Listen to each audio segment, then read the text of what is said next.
and friends, and I kept thinking I need my overhead projector. Remember the old overhead? You'd put that on, and I could look at you, and it'd be up here, and there might be one back in the archive somewhere. I could get it to work. And I'm really not that technically savvy. I even thought I could do Google Earth. I'll drive through town and I'll take pictures. It's like, that's a lot of work. So back to the drawing board one more time.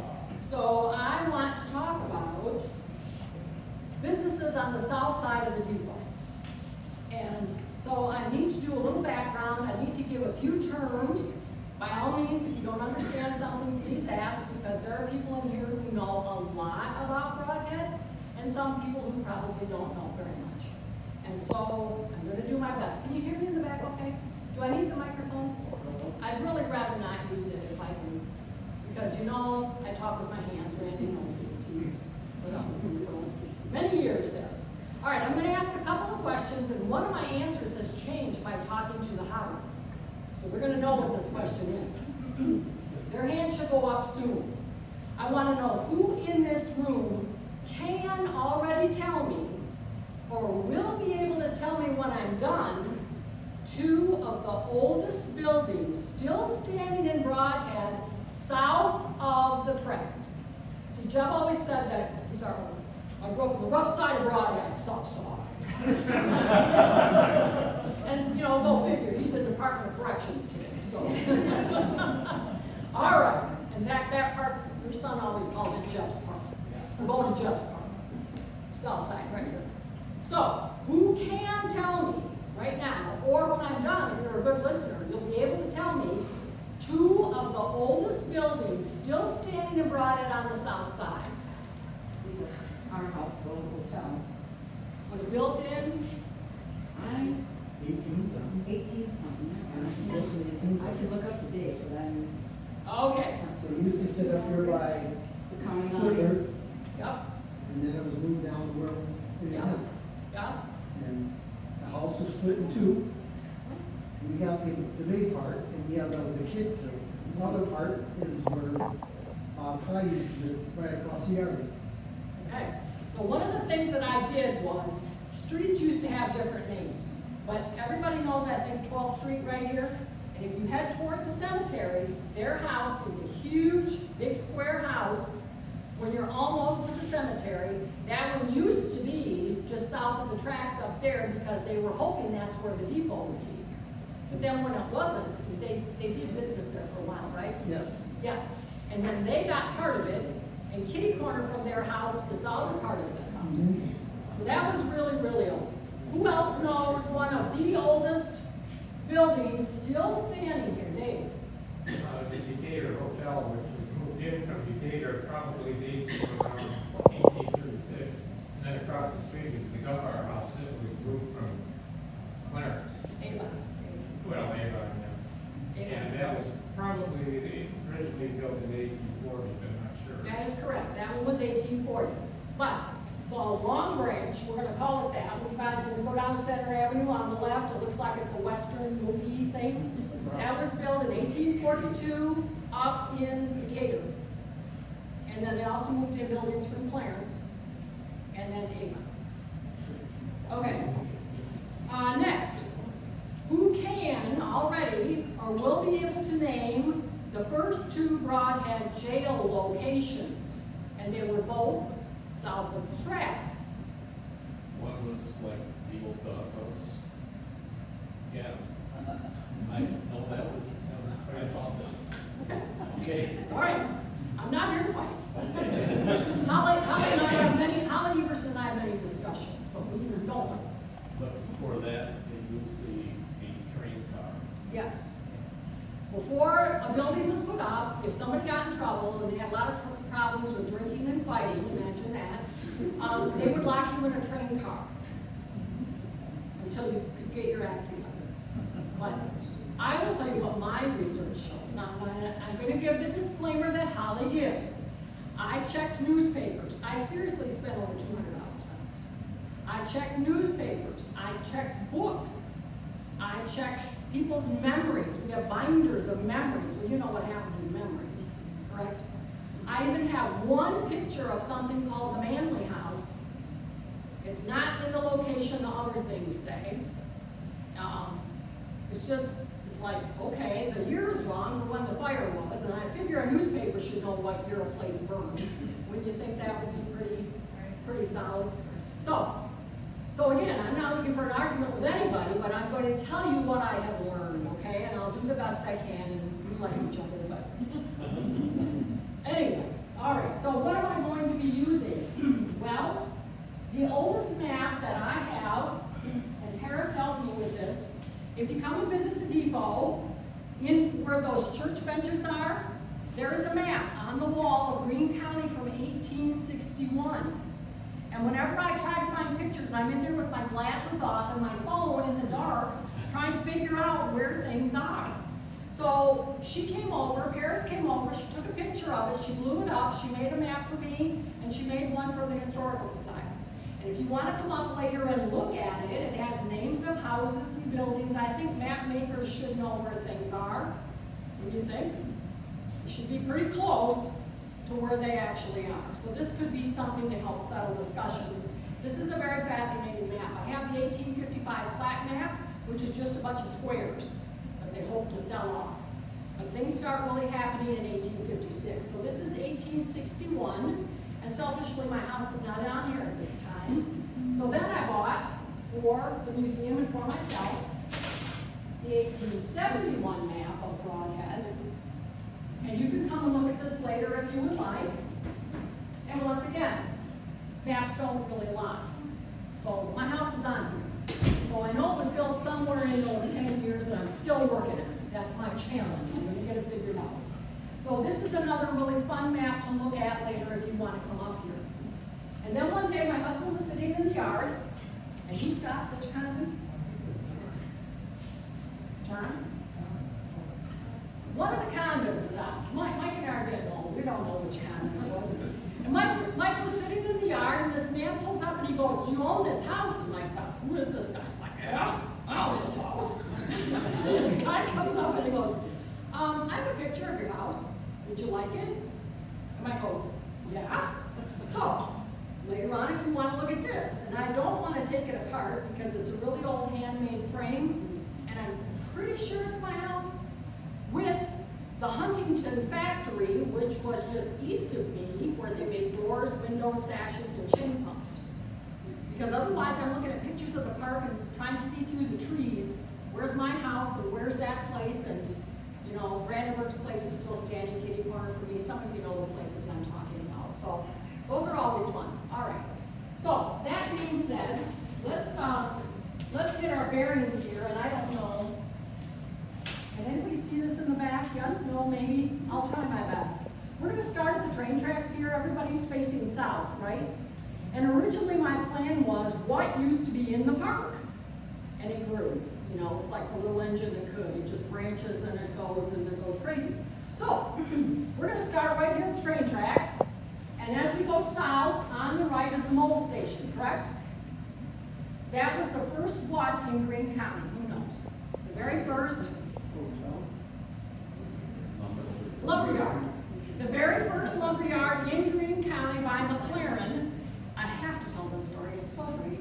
He's a Scottish man, and somebody wrote in one of the newspapers, I'll tell you, those Scots can't sing, but they sure do know their Bible and Robert Burns. I thought that was a great one, because I like Robert Burns. All right, so when you go south, McLaren and Laird put a lumberyard right there where the mobile station is, and there's been a lumberyard there ever since until they put in the mobile station. So it's the oldest one in Greene County. Okay?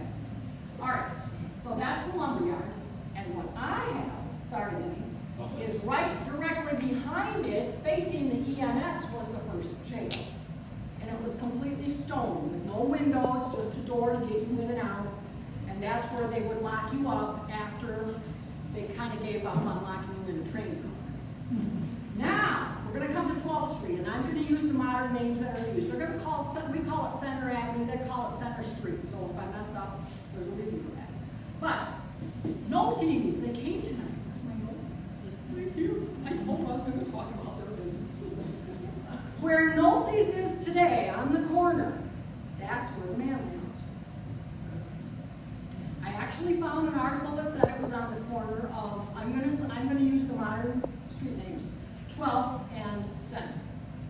And right there, that was the Manley House. It faced north and then it faced east. You with me? Now, there are gonna be 4 buildings on that block, and they're all gonna burn in a fire in 1870. By the time you get to 1871, you're gonna see they're all gone. Okay? So, what was there? Well, the Manley House. Next to that was a grocery store called Bunce's Grocery. And they're gonna have some problems with situations, and they're gonna have to move their store for a while and then come back. And then you have a hall called Thayer Hall, because this whole block, Nolte's block there, was called Thayer's Block. And I'm gonna refer to the different blocks, because they've been there the longest, that's how they did this. And then the last one was called Lauk's Billiard Saloon. You go there, play a little pool, drink a little booze, eat a little ice cream. And so, once the fire starts in 1870, it's gonna take all of these. And some of those flames are gonna come across the street and threaten. And I'll give you more details. I'm trying to give us a bird's eye view of where we're going. Okay, so that's the Thayer block, got it? And I'll mention some other things going off that direction. All right, obviously the park is right in front of you, yes? On the corner, right down here, directly east of Nolte's, is a house that was built in 1857 by Halstead, still standing, 1857. And it was a grocery store. I've got some stories and tales about that. Then he moved in a building from Decatur, right next to him, and it's gone. Because the house that's there now was built in 1912. So, that one's not old. This one still stands, yes? I told you all of these are gone, got it? Okay, the third one is still standing. It's the double one, yes? And that's the long, I'm gonna call that the Long Branch, because it was a hotel up in Decatur, and they brought it down. It'll be split in several businesses. And then the last one, I'm gonna call it Daramos, because Daramos lived there. It's just north of Rock and Rolls. There was a small building there because there were two attorneys in there, and that was it. So I don't think they had the whole house. I think it was just small enough for the attorneys. So that gives you that much.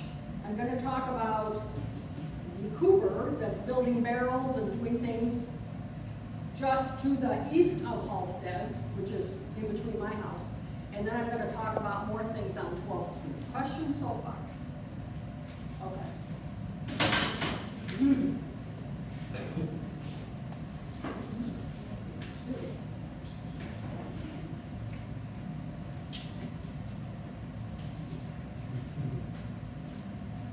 The 1871 map of Brodhead, Veterans Park, south of the depot, shows a triangular strip of land where a road runs diagonally through the park, and it will show 2 buildings on the southwest corner, kitty corner from Nolte's, 2 buildings there facing center, and then there's a small building facing east, facing where Brandenburg's lived. What were these buildings? The research that I'm going to present was based on that question. What were these buildings? Because it's going to become a park. So they said, we gotta tear down the buildings and make a park. So I thought, well, what were they? Okay. So, as I said, I did consult many sources, and again, I don't want to argue with anybody. If you know more things about this, that's fine, we can talk about it. A couple of terms. One I would read quite often was a few rods from here. Football players, yes, the pack just tied, correct? But football players know how much a first down is, correct? So figure a first down in half. That's a few rods. Because everything is just a few rods south of the depot. A few rods east of the Manley House. Well, obviously, you're not going to have 5 businesses piled on top of each other. But as you come into town, you're going to see the Manley House. It's 3 stories high. You know where the depot is. So you're going to be able to find the shoe store or the grocery store or whatever you need. So they didn't have house numbers, but it worked for them.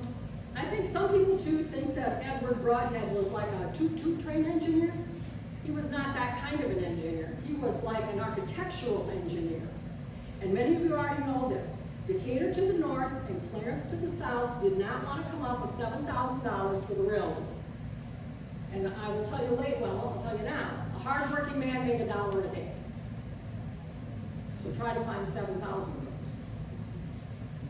So, they both said no. And here's a fun fact for you, the railroad would pay off your farm mortgage if you allowed them to come through your property. So that was a nice little incentive. Okay, there was something called the financial panic of 1857. That's the year that they're gonna build the depot. So during the panic, here's what happened. The financial panic of 1857 impacted the Great Lakes states and lasted 4 years until the start of the Civil War. The Ohio Life Insurance Company failed because somebody embezzled all of their money. People panicked and withdrew funds from the bank. Many banks collapsed. Many railroads overbuilt and defaulted on their debt, and grain prices fell. The rich did not have to exchange produce for a pair of shoes in Brodhead like the poor did.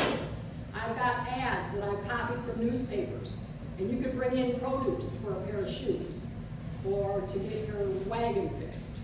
So there was a lot of bartering going on because cash was hard to find. In fact, Decatur was a hotbed for counterfeiting money at this time. They told you to bite it to try to figure out if it was real or not.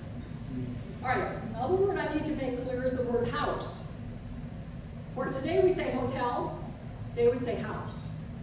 And Brodhead started out with 3, I'm gonna call them hotels, but they were called, probably the first one built was the farmer's house. Who knows where Wish's Bar was? Right? Up on here. Been here, haven't been here that long. I'm kidding. North of the Bank of Brodhead gravel parking lot, on the corner where Jeremy Pinot has his storage sheds now, that was Wish's Bar. And that's one of the oldest buildings here. And so that was called the farmer's house, because the farmers could afford it. The other two are going to be a little bit fancier.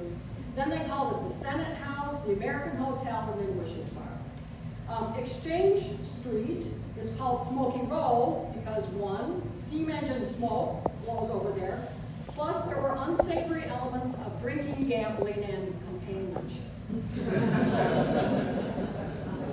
I'm also still searching for an article that I read, so-and-so shanty in the Irish section of town burned down. I'm like, where was that? Because you're gonna read about someone caught shoplifting who has an Irish name, and I heard that there was a house of ill repute in that section, but I couldn't tell you where. I don't know, that's why I can't tell you. All right, the second one probably built was a Clinton house, and it's not on here in this year, and it's going to be built over along the race. If you walk out of the police station and you go to the north, it would be on your left, and it's built before they put the race in. And that was called the Clinton House, and was built in 1856. Now, E.D. Clinton actually owned a home up near the pool on West 4th, 1007 4th Street. As you're going towards the pool, it'll be on the right. Great big house. True story. The Salters owned that house, and the people that lived next to them, their last name was Pepper. True story. When we moved here. Okay. Now, if you keep going to the west, and again, remember the race isn't there yet. One of the very first log structures in Brodhead was built in 1856 by Samuel Lampson, and it's no longer there. All right, so then I told you how they got there. Now, the Clinton House was built by, some of these people you'll recognize, E.D. Clinton, Ransom Taft, and Jacob Tonight. 1856 was the year Brodhead was platted. In slavery days, the young child, Nina Taft, was visiting her great-uncle, E.D. Clinton, at the house, at the Clinton House, the hotel. Her great-aunt told her to take a pie to give to the man out back cutting wood. She's just a little girl. So when she took the pie out, she was so frightened when she saw that the man was black that she dropped the pie and the wood chips and ran away. These black people were housed in the basement of the hotel as a stop on the Underground Railroad. Because I know people talk about E.D. Clinton's house by the pool being used for that, and maybe they both were. But according to this letter that she wrote into the newspaper explaining something that happened to her as a child, she knew that black people were being kept there. So, by word of mouth, Brodhead was part of the Underground Railroad. After 10 years, the Clinton House, the hotel, was sold And when they took it down, they cut it in half, and they put it on the train and hauled it to Iowa, and they did such a good job of putting it back together that all the letters lined up on all the words. They would move stuff all the time, you know, like Dave was saying.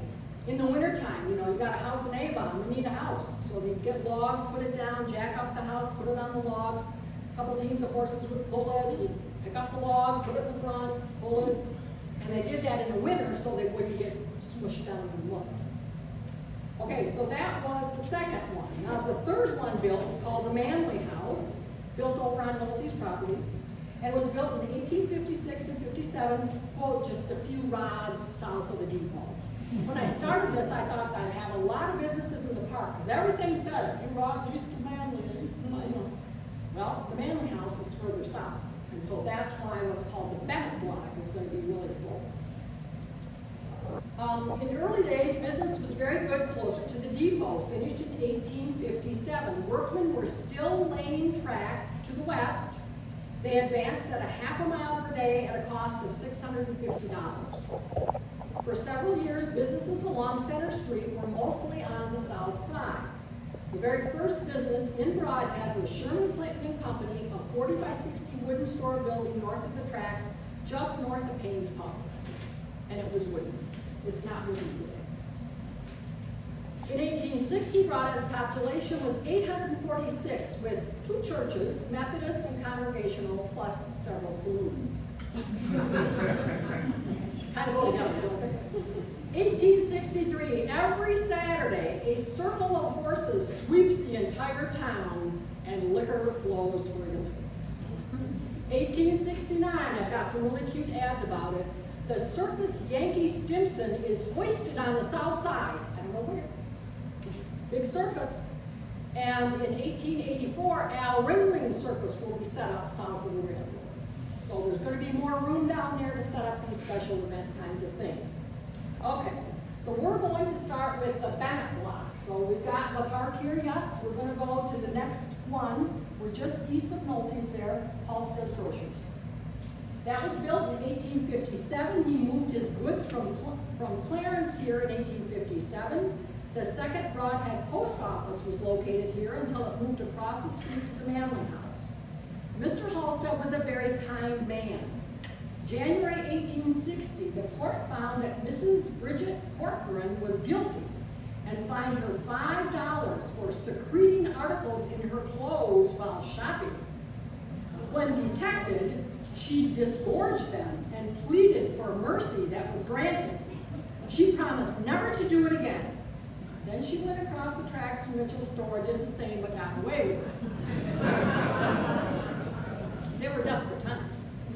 By 1861, Halstead, besides the store, is selling sewing machines. So he's traveling around and selling those. I'm sure women were very happy to have a sewing machine instead of doing everything by hand. He was the school clerk in 1863, and he levied a $600 school tax on the community to support them. By 1867, Halstead owed his creditors $5,000.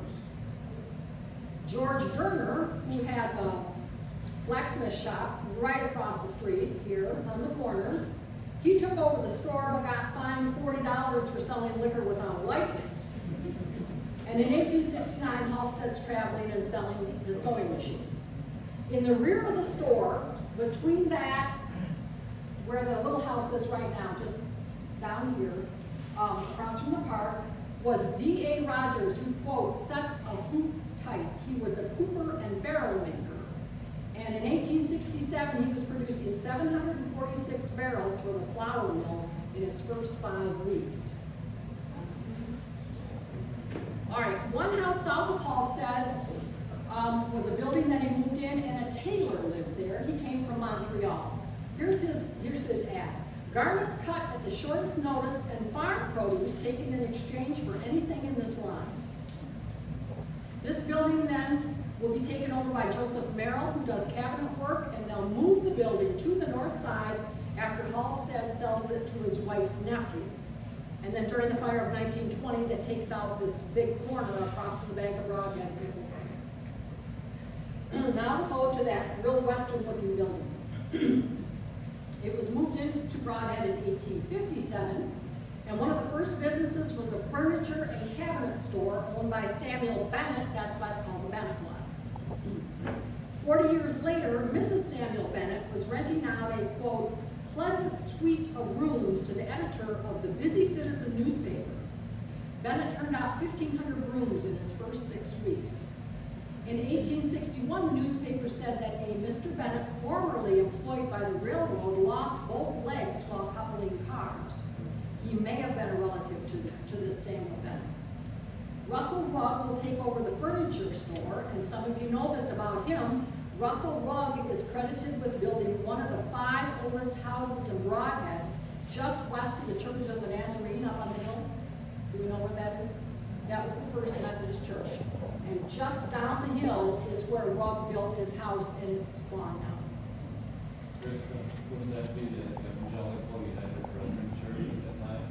Because they turned into the Methodist in No. the 1960s. It was Methodist, but when it moves up here, it will be UB. Yes. It starts as Methodist. In fact, there was a Methodist meeting in a house or something. The Catholics did that too, because they don't get a church for quite some time, and they'll just be meeting in the house. But no, it was the Methodist church. It's in the records, right? Yeah. I don't know which one, but I got heads nodding. Okay. So that was the first door, was those things. In the second door was John Sawyer's Meat Market, and his brother Uriah ran the store. They came to Wisconsin from New Hampshire, then to New York, then to Clarence, and Halstead bought out Sawyer, Tenney, Clarence used to be called Tennyville, and Knowles. The Sawyers also owned a slaughterhouse in Brodhead, and I can't find where it was. I know where the one is that we have way down here by the race, because obviously you got to drain out a lot of blood, and it's pretty nasty. But the race wasn't built yet, so I don't know where they were slaughtering these things, but they owned one somewhere. Because the race won't be finished until 1863. Located above these businesses were photographers. And some of you know a lot about photography. I'm not going to talk about the different types of it back in the day, but they did all different types of photography. And here's the ad in 1860 for the first guy that comes. Mr. Rice is a cripple and dependent on his art for a livelihood. We recommend him to the patronage of the public. Feel sorry for him and come and have him take care. By 1863, he had died, and his widow took over the business, offering little card photographs. You'd have a little visiting card. I'd go visit Evelyn, and I'd leave a little card with my picture and name on it, and people thought that was cool. We did. In 1866, J. McCartney from Judah, I think there's still McCartney's over in Judah, right? Built a new picture gallery on the south side of the tracks. And then, I already told you, the house just north of Rock and Rolls were the attorneys Carpenter and Bazell in 1863. So if you got that side of the block, you go across the street. Questions so far? You doing all right? Too fast, too slow, too loud, too quiet? I don't tap dance, so. All right. Now we're going to hear about the Manley House, because there's a lot of history with this one. Built in 1856 by I.W. Thayer, but run by William Manley. That's why they called it the Manley House. At 3 stories high, with 40 rooms, it was on the corner of Center and 12th, and they covered 41 by 142 feet. Do you have any idea how big your lot is? Yeah, it's a lot smaller than that. Okay. Well, and this part. Probably almost the next block, Okay. almost a second. I'm just reading the numbers. I'm not good with numbers. That's why I do a football. There you go. First down, I can picture it. I know we lost a lot when they widened the road. Yes, First time. that's true. That's true. Now, not only that, there was a large barn west of the hotel that held 20 horses. Obviously, if you've got guests, you need a place for horses. In 1856, carpenters, Laird and Carpenter, I love that, I think you just picked that, entertained guests at the Manley House. In 1857, dances were held. In 1860, in an effort to bring culture to the city, a debate was held between 2 builders. Listen to this. James Overbaugh was the affirmative. Remember these, Randy? Doing debates back in speech? You want to be affirmative or negative? Negative. Exactly, because you get to shoot holes. Somebody remembers that. James Overbaugh was the affirmative, and J.P. Laird was the negative, and here was the topic: the passion of love is stronger than hate.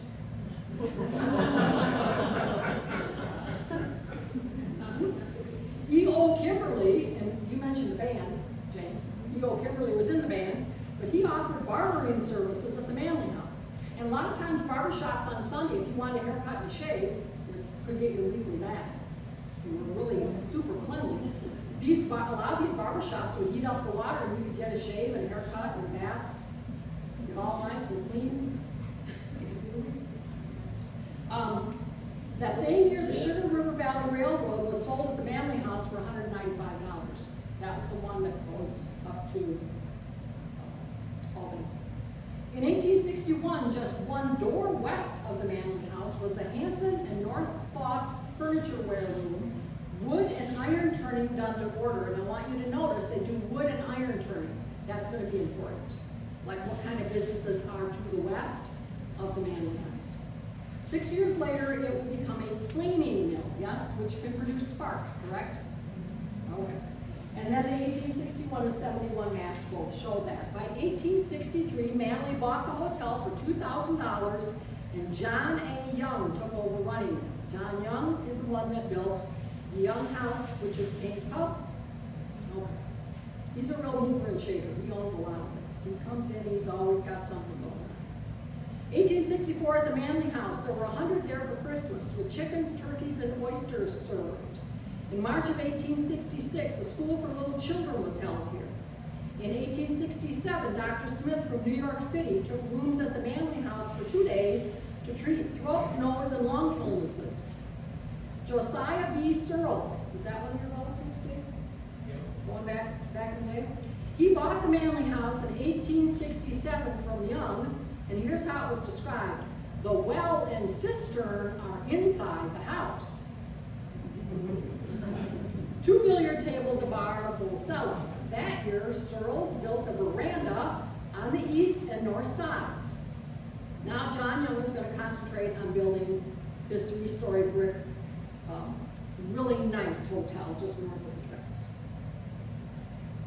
Young also owned a 3-acre farm southwest of Brodhead where he raised apples, and I have a list of the apples that he bought from a New York nursery in 1859. I want to give one to Ross Daniels because I think he might recognize some of these apples. Anybody else that knows apples can make that copy if you're interested.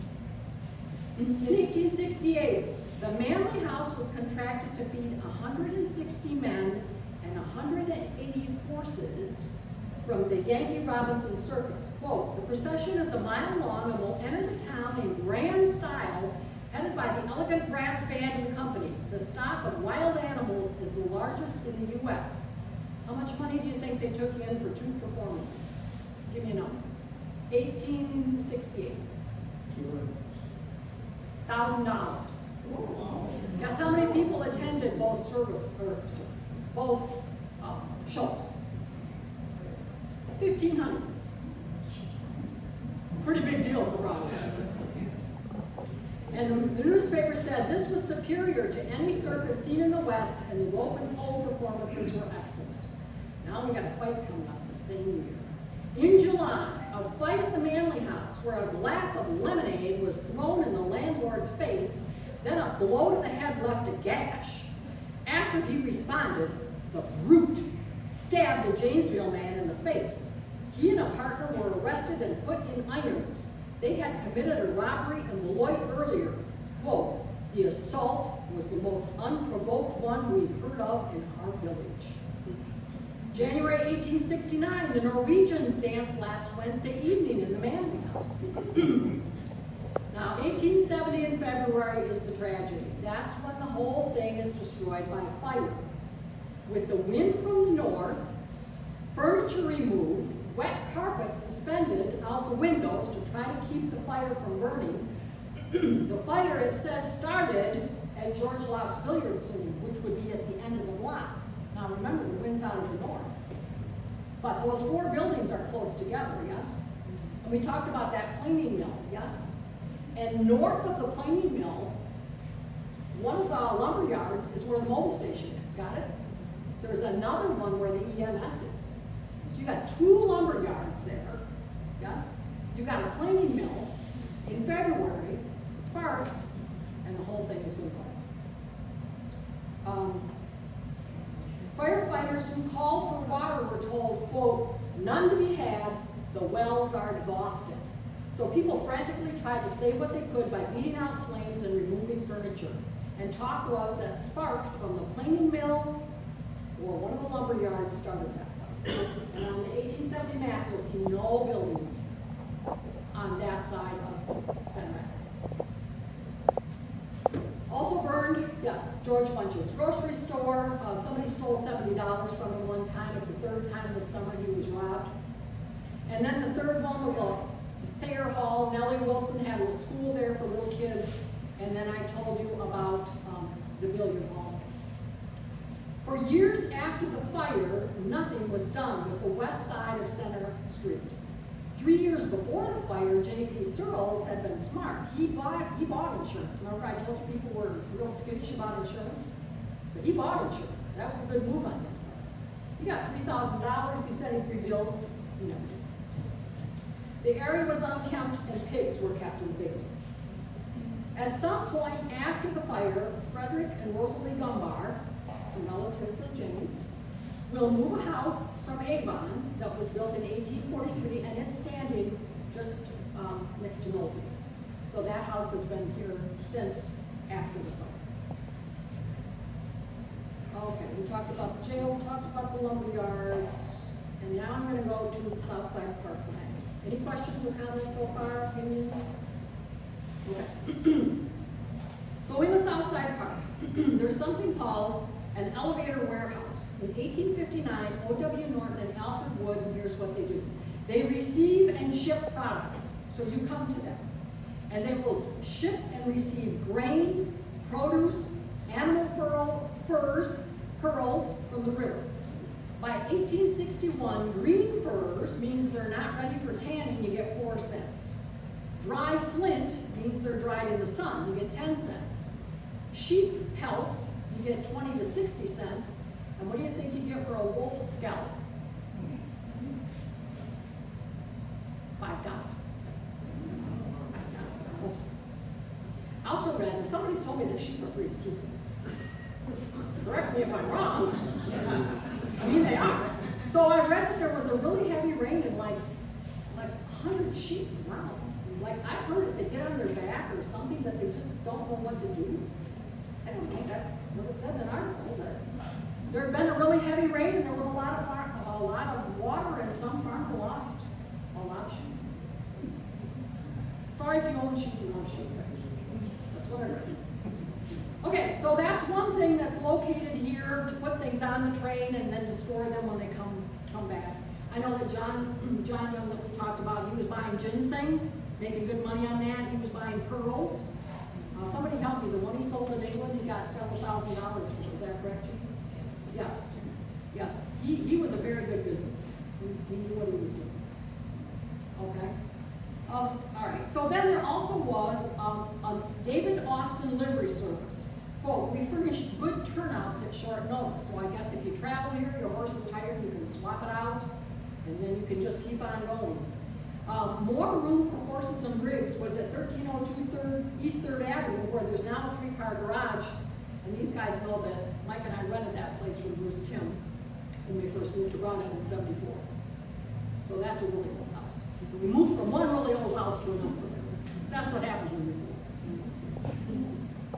So yes, and then outside of town, the Austin family owned a 440-acre farm, and they were one of the first to raise Holstein cattle.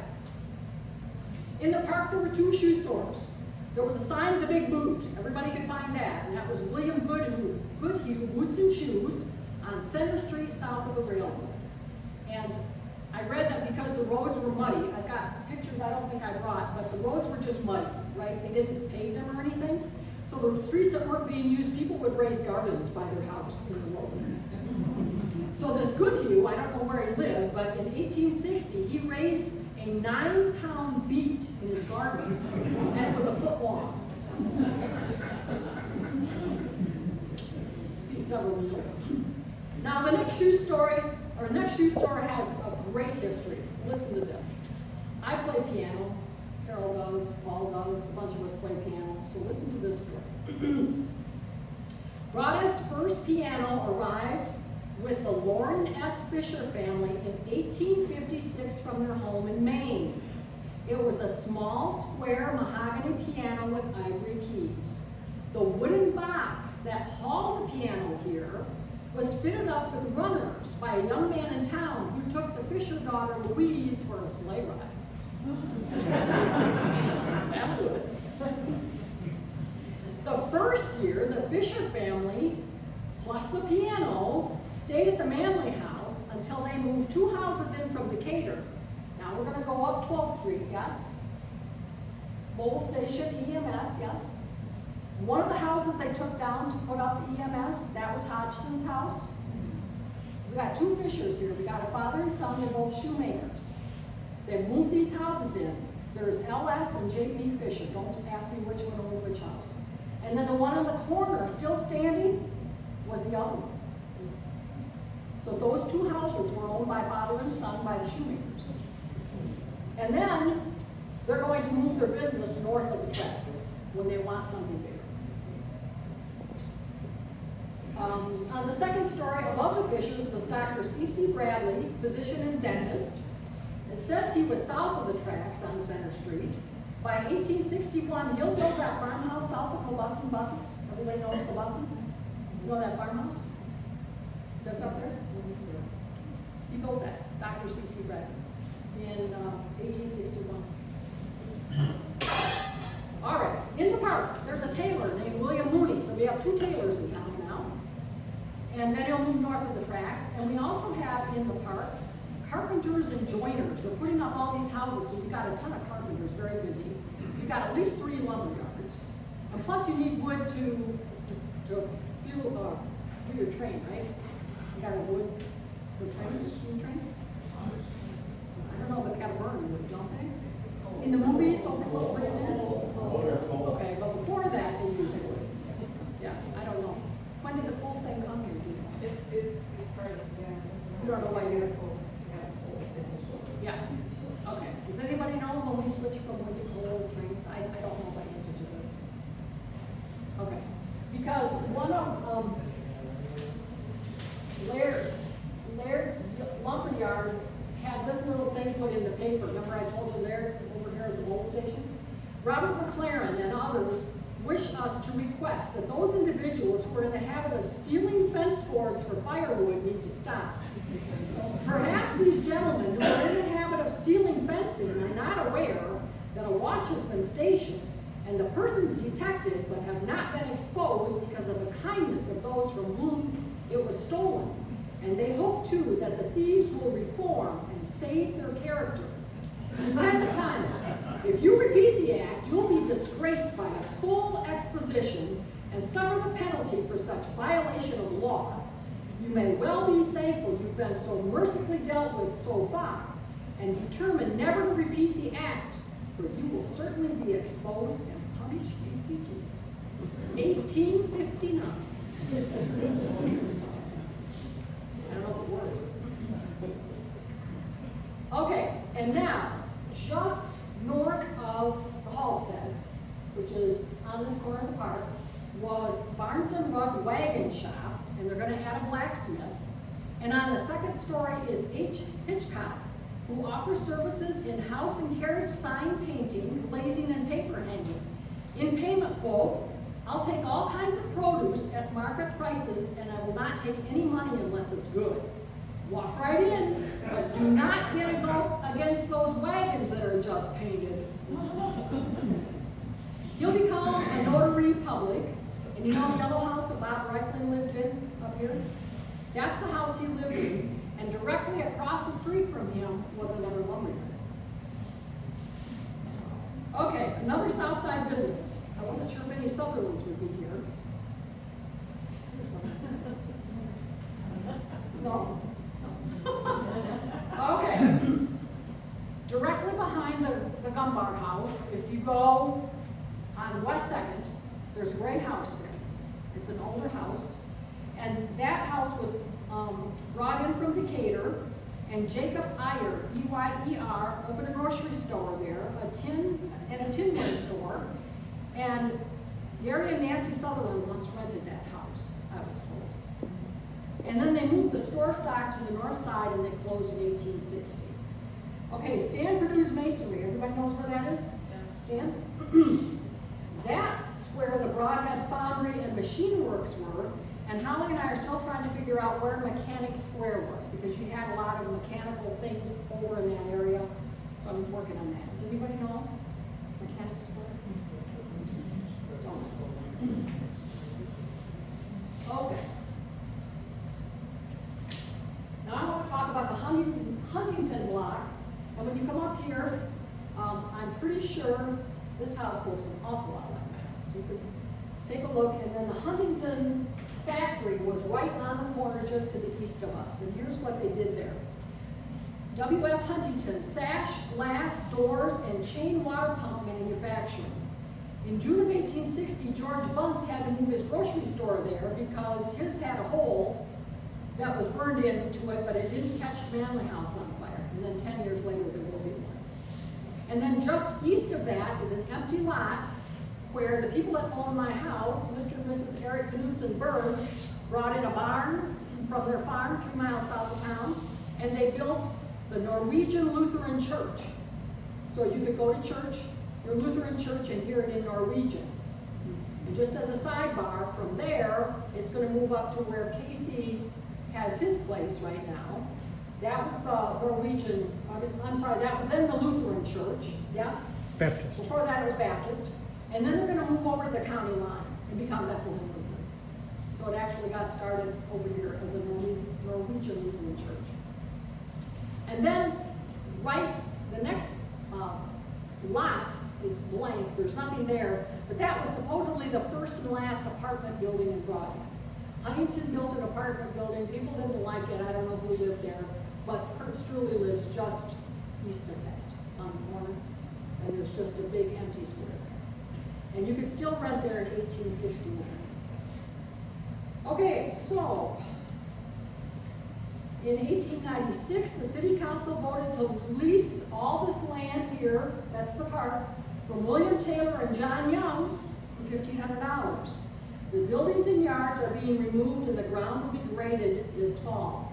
Park matters are progressing, the ground has been graded, 125 white elm trees will be set out, 2 rows around the park with diagonal paths and a row of trees on either side of the paths, so the trees will form a double triangle. A space in the middle will have no trees. This will be a cool and shady resort. So I was heading to 1896, but I didn't get that far. I did the best I could because you start kind of branching off and moving, and Denny and I were talking about places moving, and so I hope I didn't confuse you too much. In conclusion, your guess is as good as mine as to exactly what these couple buildings are in the park. Maybe the elevator warehouse, because you're going to keep shipping stuff in and out. I think the wagon shop, just north of Paulstad's, is still there. They'll fix your wagon and do all that. Maybe the livery service, because again, we don't get cars till 1917. I told Milton's no car talk. Only going to the 1890s here.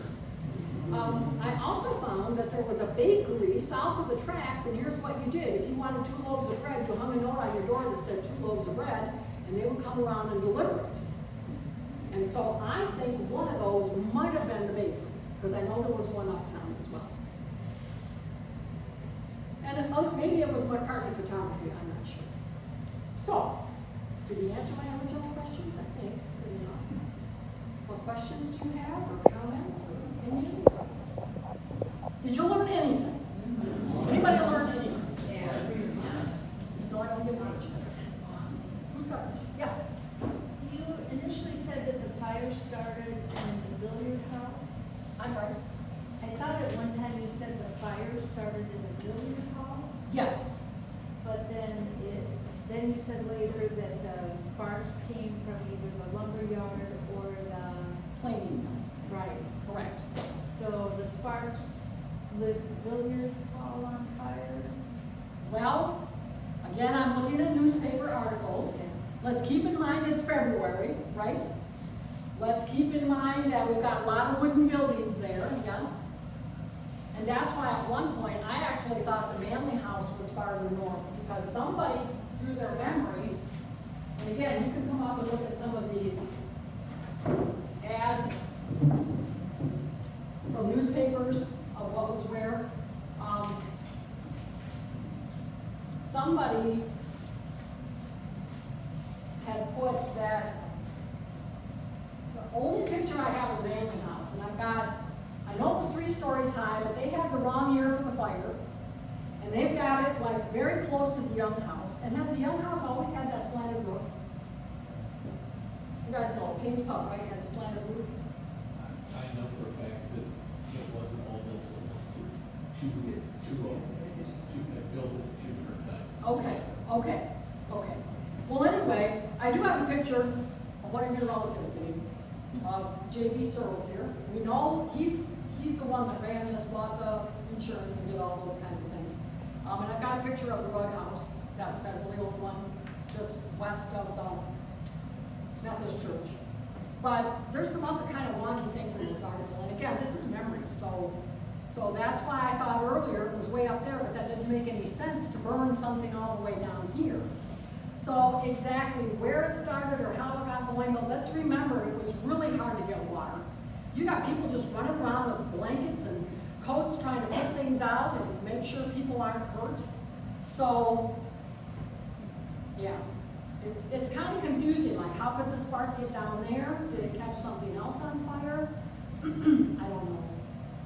It's one of those things that with all my clues, and Mike and I like watching mysteries, I'm trying to put the clues together the best I can, but there are going to be holes and gaps that you think, I don't know about that. What year was the fire? 1870. 7. Was the race pulled at that time? 63. The race is done by 1863. It took 3 years to build. And what's the fire department has had? No, Bucket Brigade. right, it is bucket brigade. Bucket Brigade. I mean, they had cisterns and buckets of water, and that's all, that's when they decided to get pretty serious about, we gotta do something about this, so this doesn't happen. And that's why the brick buildings downtown obviously do much better, because they're not gonna catch it. Race would have been frozen too. It was time we were at 19 or 17, 1870. So the race would have been frozen. Would have been hard to get. Right, correct. Even if you had about the age. Anything else? Anybody done any other research? Is all that information on papers? Majority of it? Well, I'll tell you, when you go to the library and you look at microfiche, and the next like this for I know, 5 I hours, you go. They need to board. And then you go to print it, and it doesn't work, and he goes, well, they come once a year. Well, that's gonna be real helpful. So then I'm taking my phone out, trying to take pictures, and I did this. It's, Well, I mean, the that's- newspapers that we have are so fragile, Right. that even with gloves, if you go like this, they're all split and they crumble. And so I will not touch those newspapers. So you go and you get the microfiche, and you push the button, and you look at the pictures, and But all those stories, the way they were written, was newspapers for everybody to see and read. newspapers, books. I read the history of Greene County, I read the history of Brodhead, I read Mrs. Lyon's memories, I read whatever else you got for me, Jane. Yeah. Jane found a bunch of books for me, articles, letters written in the newspapers, 1936, a memory of our beginnings. It's just, yeah. And then Holly would say, I found this for you. I found this for you. Oh, okay. That's what we do. We help each other, and yeah. What year was the Manley fire? I'm sorry. What year was the Manley fire? 1870, 1870, because the Great Chicago fire was 71. was it? And I think I told you 10 years earlier, there'd been another fire that almost got out of control in that area, but they stopped it.